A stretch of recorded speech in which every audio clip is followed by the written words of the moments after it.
जब भी हम न्यूज़ सुनते हैं कि कंपनी ने 100 करोड़ रुपए रेज़ किया तो हम बहुत तारीफ़ करते हैं कि भाई क्या कंपनी काम कर रही है।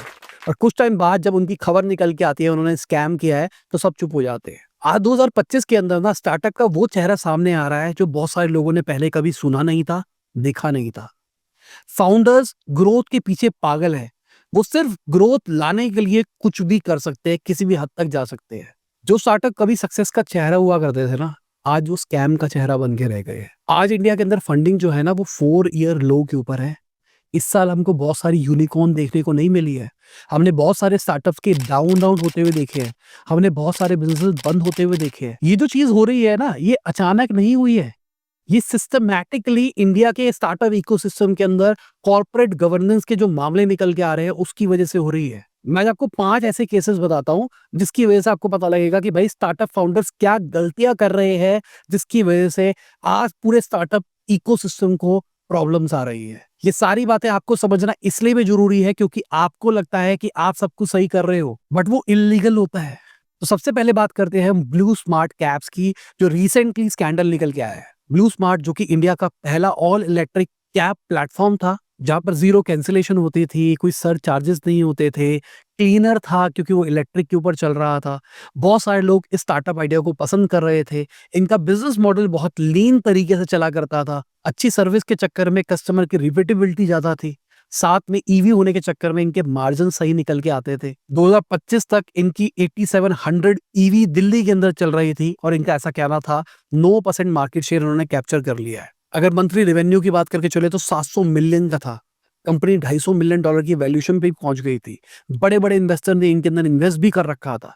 सबके सब कह रहे थे कि ईवी कैब का नया चेहरा यही होने वाला है। कंपनी चाहे दबा के लॉसेस कर रही थी, बट उबर को भी बिजनेस बनाने में बहुत साल लगे। तो सबके सब लोग कह रहे थे कि अगर ये बिजनेस ढंग से बनता चला गया तो आने वाले टाइम में ये बहुत बड़ा बिजनेस बनता हुआ दिखाई देगा। सब कुछ सही चल रहा होता है, फिर आती है अप्रैल 2025 के अंदर खबर कि भाई इनके जो को फाउंडर्स है उन्होंने फ्रॉड किया है। एक लिस्टेड कंपनी थी जेंसॉल, जहां पर इनके को फाउंडर्स डायरेक्टर थे और उनके ऊपर एलिगेशन लगाया गया कि भाई उन्होंने पैसा रेज किया किसी और काम के लिए और उसको पर्सनल यूज के लिए यूज किया गया। अगर आप ध्यान से समझोगे तो यहाँ पर ब्लू स्मार्ट ईवी ने कुछ भी गलत नहीं किया है, उनके को-फाउंडर्स ने गलत किया। इसकी वजह से कंपनी बंद होती हुई दिखाई दे रही है।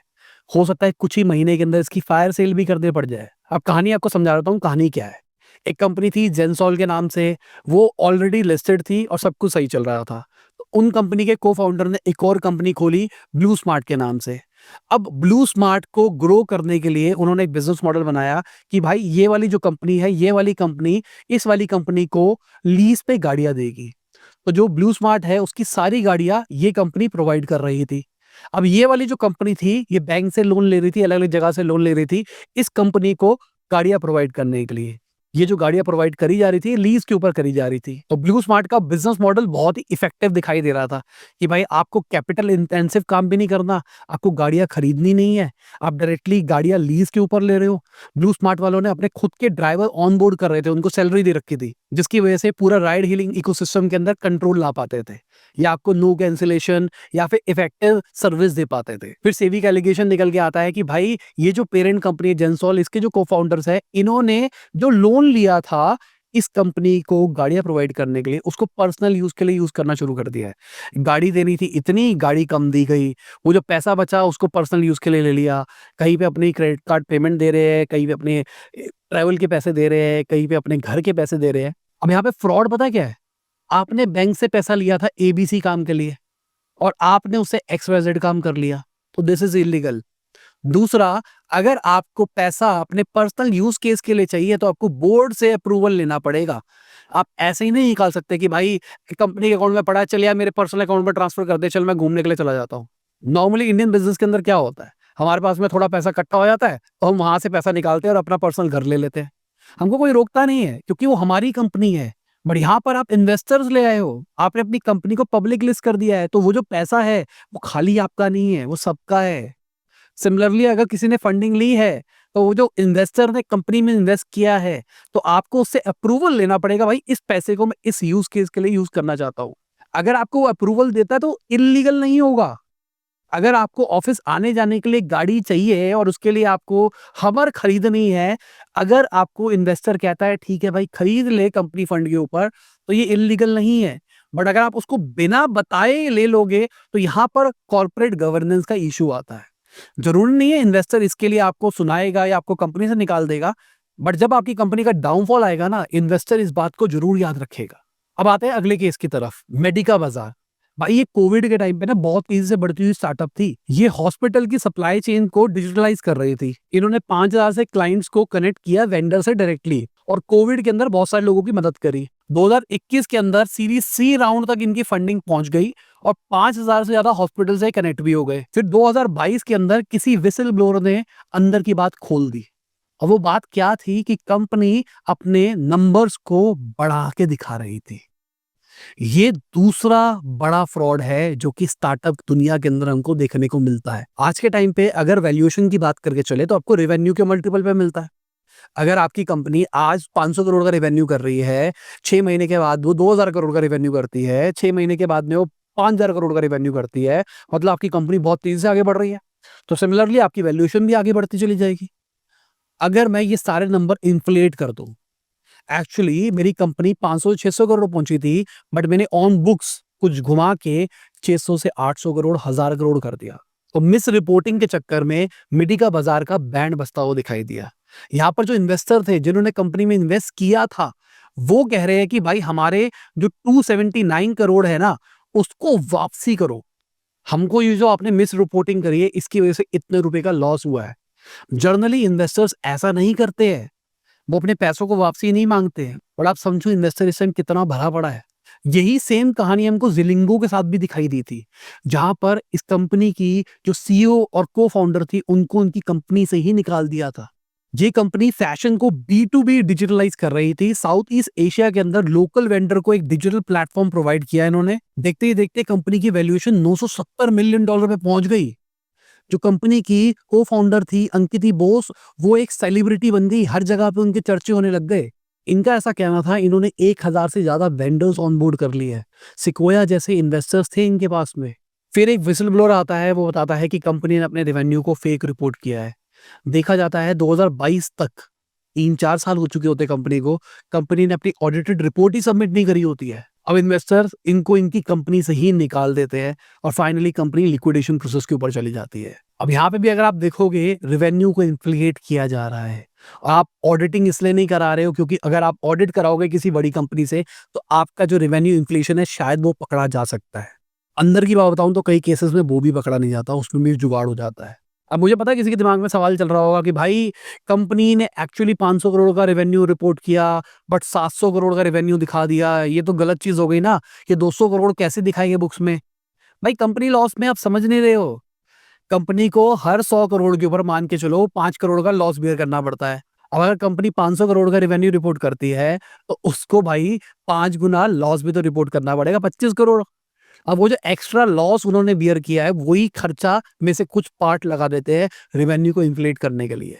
ये जो मैं बात बोल रहा हूँ ना, इसका कोई प्रूफ मैं आपको दे नहीं सकता, पर अंदर की बात यही है। अगर मैं भारत पे की बात करके चलूं, जो अश्नीर ग्रोवर की कंपनी थी, उसमें भी हमको यही मामला देखने को मिला था। भारत पे जिसको कोई नहीं जानता था, मेरे हिसाब से शार्क टैंक से पहले, शार्क टैंक के बाद में वो घर घर का नाम हो गई थी। ये जितने छोटे बिजनेस थे ना, उनको यूपीआई पेमेंट प्रोवाइड करते थे और बेस्ड ऑन दैट उनको लोन भी दिया करते थे। कंपनी की वैल्यूएशन बहुत तेजी से भागती हुई गई। इनके जो वेंडर्स थे वो भी बहुत तेजी से भागते हुए गए। शार्क टैंक आने के बाद में सब कुछ बढ़ता हुआ गया।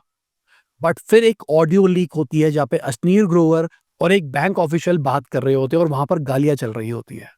उसके बाद में ये स्कैंडल बढ़ता हुआ दिखाई देता है, जहां पर कंपनी के ऑडिट होते हैं, जहां पर पता लगता है कि कंपनी के पैसे किसी और काम के लिए यूज करे गए हैं, घर के सामान लेने के लिए यूज करे गए हैं। कंपनी के अंदर कुछ ऐसे एक्सपेंस करे गए हैं, कुछ ऐसे वेंडर्स करे गए हैं जो कि फेक है और शायद वो अश्लील गोवर के रिश्तेदार है। ये सब कुछ होने के बाद में कंपनी ने इनके ऊपर फ्रॉड एलिगेशन लगाई, कंपनी से निकाल दिया, कहानी बहुत खराब होती हुई दिखाई दी। उसके बाद में अश्लील गोवर ने इस केस को सेटल किया। अब यहाँ पे एक चीज निकल के आती है जो कि बहुत ज्यादा इलीगल तरीके से चलती है, ये होती है बिल खरीदने का काम।